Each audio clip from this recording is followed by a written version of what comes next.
প্রফুল্ল মুখ কিবা শোভা পায়, করজোড়ে মিনতি করেন জনে জনে, কিছু কিছু ঠাকুরের প্রসাদ ধারণে। পুতিকার বলছেন রথলীলা শেষ হয়ে গেল, সন্ধ্যার কিঞ্চিত পূর্বে ঠাকুরকে নিয়ে গিয়ে বসানো হলো। কেউ ঠাকুরকে ছেড়ে যেতে চাইছে না, সবাই তার সঙ্গী হয়ে থাকতে চাইছে। এটা ঘটনাটা আমাদের মনে পড়ে। পূজ্যপাদ ভূতেশানন্দজি প্রেসিডেন্ট, তিনি সকালে প্রণাম নিতেন সকাল 7টার সময়। পৌনে 7টার মধ্যে সাধুরা আমরা সবাই এসে উপস্থিত হয়ে থাকতাম। 7টার আগে কোনোদিন দরজা খোলা হতো না। যেই দরজা খোলা হতো, দরজাটি খুলে শিখরের সমাজ এক পাশে চুপটি করে থাকতেন। জলের ধারার মতো সবাই মহারাজের সামনে গিয়ে হাজির। যে যেখানে পারত প্রণাম করে সেইখানে দাঁড়িয়ে যেত। মাঝে সামনেটা পুরো পূর্ণ হয়ে যেত। মহারাজ সেই কচুরিপানা সরানোর মতো বলতেন, এই একটু সরো সরো সরো, অন্যদের প্রণাম করতে দাও। পরে যারা আসতো তার আগে ওই ফাঁকা জায়গাটা প্রণাম করে তারা ওইখানে দাঁড়িয়ে যেত। সে অদ্ভুত জিনিস, আপনাদের বলে বোঝাতে পারবো না। 15 মিনিট একবারে লন্ডভন্ড অবস্থা। কেউ জানলার পাশে বাঁদরের মতো ঝুলছে, কানটিকে খাড়া করে আছে। মহারাজ কি বলেন? মহারাজের চতুর্দিকে ভক্তরা, এতটুকু সময়ে মহারাজকে তারা কেউ ছাড়তে চাইছে না, চোখের পলক ছাড়তে চাইছে না। 15 মিনিট হয়ে গেলে আস্তে আস্তে সব্যসাচী মহারাজ আসতেন। তিনি এসে একটা একটা করে জানলার কাঁচ বন্ধ করতেন, পর্দা টানতেন। শিবমানন্দজি বলতেন যে মহারাজ এসে গেছে। মহারাজ বলছেন হ্যাঁ ও এসে গেছে। শিবমানন্দজি বলতেন ওকে একটু মিষ্টি কথা বলতে পারে না? ভূতেশানন্দজি বলতেন হ্যাঁ আমিও মা ওকে জিজ্ঞেস করি, তোমার মা কি একটু জন্মের সময় মধু দিয়েছে দেয়নি মুখে? পরে মনে হয়েছে অবশ্যই মধু দিয়েছিল, নিম ফুলের মধু। সেই নিম ফুলের মধু দিয়েছে। মহারাজকে বলতে থাকেন, মহারাজ হাত দেখিয়ে দিন। কোন হাত দেখাবো? বলছে ডান হাত দেখান। বলছে খুব ব্যথা। বাঁ হাত দেখান। বাঁহাতে কবজি থেকে ব্যথা। সব্যসাচী রেগে মেগে বলতে দু হাতই দেখিয়ে দিন। আদতে শুধু টাইম কিল করছেন আমাদের সঙ্গে থাকার জন্য। আমরাও কেউ নড়ছি না। সেই ঝাড়ু দিয়ে যেরকম মন্দিরের বাইরে ধুলো পাতা ফেলে দেওয়া হয়, আমাদের সেরকম ঝাড়ু দিয়ে বার করে দেওয়া হয়। আমরা সবাই চলে না গেলে মহারাজকে তোলা যেত না, সেই কারণে একবারে সে ঝাড়ু দিয়ে বার করে দেওয়া হতো। আমরা তারই মাঝখানে লুকিয়ে চুরিয়ে পর্দার ফাঁক দিয়ে মহারাজকে দেখার চেষ্টা করতাম। এক অদ্ভুত আকর্ষণ। আজকে যখন পড়ছি তখন শ্রীরামকৃষ্ণের কিরকম আকর্ষণ ছিল সেটা আপনারা অনুভব করতে পারেন। ভূতেশানন্দজিকে আপনারা অনেকেই দেখেছেন, এই আকর্ষণের কথাটা আপনারা অনুভব করতে পারছেন। ঠাকুরের এই যে আকর্ষণ, কেউ ঠাকুরকে ছেড়ে যেতে চাইছে না। মন্ডলাকারে তাকে ঘিরে ঘিরে ঘিরে ঘিরে দাঁড়িয়ে আছে। আমাদের এতটুকু জায়গা নেই, সে বেঁকে গেছি, আমার পিছনে আরেকজন দাঁড়িয়েছে, দুটো মাথার মাঝখান দিয়ে একজন মাথাটা এমনি করে ঢুকিয়ে দেখছে। তার শরীরের আর কিচ্ছু দেখার নেই, সবাই মহারাজকে দেখছে। মহারাজকে দেখতে যে খুব রূপবান ছিল তা কিন্তু নয়, একেবারে সুন্দর ছিলেন না। কালোর গায়ের রং ছিল, একবারে বিশাল মোটা ছিলেন, এবারে থ্যাবড়া থ্যাবড়া নাক ছিল, শুধু দাঁতগুলো অপূর্ব, হাসলে একবারে ফিরে তাকাতে হতো। হাসি গোল গোল চোখ ছিল মহারাজের, মাথা ভর্তি চুল, আর সর্ষে শ্লেষ মেশানো গলা, শ্লেষা মেশানো গলা, খড়খড়ে গলা।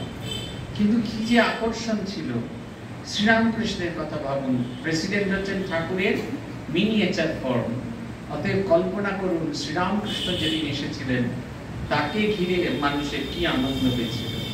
কি কি খাওয়ানো হলো সেগুলো দিয়ে আমরা শেষ করি। বৈষ্ণব, পরম বৈষ্ণব বলরাম বসু সকলকে ডাকলেন। ওই যে বারান্দায় এতক্ষণ রথ হয়েছিল সেই বারান্দাতেই খাবার ব্যবস্থা হয়েছে। পুতিকার লিখছেন,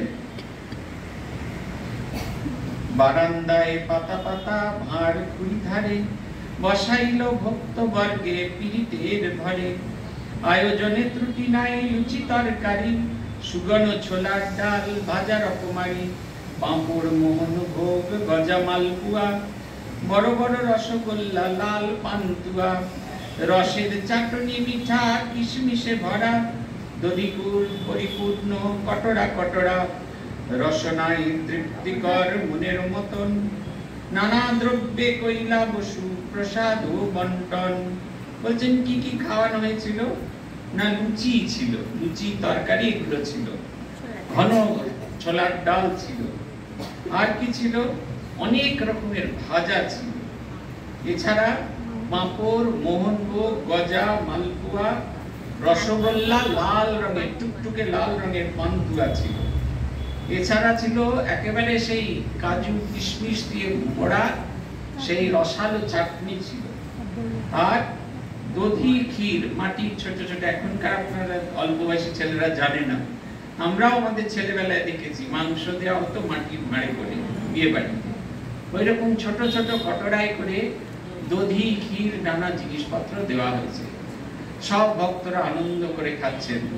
শ্রীরামকৃষ্ণ তাদের মধ্যমণি হয়ে বসে আছেন, আর তাকে কেন্দ্র করে অদ্ভুত খাওয়ানো।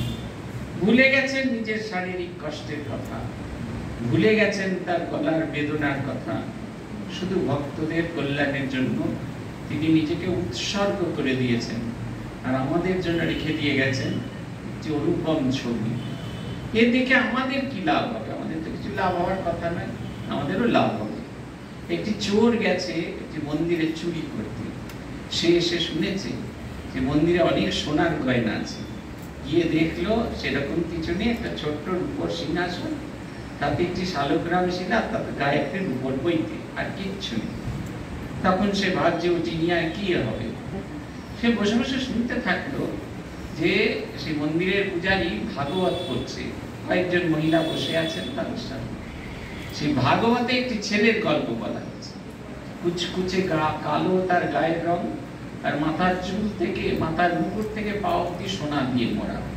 সে ভাবতে থাকলো বসে বসে, এই ছেলেটাকে কোথায় পাওয়া যায়, আমি তাকে দেব। তাহলে এর সমস্ত সোনার অলংকার চুরি করে নিলে আমার সারাটা জীবন কেটে যাবে। পূজারী পাঠ শেষ করা মাত্র তাকে ধরেছে, বলো এই ছেলে কোথায় পাওয়া যাবে? যে কোথায় পাওয়া যাবে? মৃদুবনে যাও, সেখানে পাওয়া যাবে। 3 দিনের পথ হেঁটে চোর সেখানে গিয়ে পৌঁছল। ভোর হয়েছে সবে। সে দেখছে যে একটি নয়, 2টি ছেলে এসছে, একটি কালো আর একটি সাদা। কিন্তু সবার আকর্ষণ যেটা, তার মাথার মুকুট থেকে পায়ের নখ অবধি, পায়ের মুকুট অবধি সব সোনা। সে যে নিজে চোর ভুলে গেছে। ছেলেগুলোর কাছে গিয়ে বলছে, ধন্যী তোমার বাবা মাদের, এত অলংকার করে সকালে কেউ পাঠায়, যদি চোরে চুরি করে নেয়। ছেলেগুলো রিং রিং টিং টিং করে বলছে, আর হাত ধরছে, তার হচ্ছে তুমি নেবে, তুমি নেবে। এরকম করে একটা একটা অলংকার খুলে তার ঝুলির মধ্যে ভরে দিয়েছে। চোর রওনা দিয়েছে মৃদুবন থেকে আবার সেই তার বাড়ির পথে।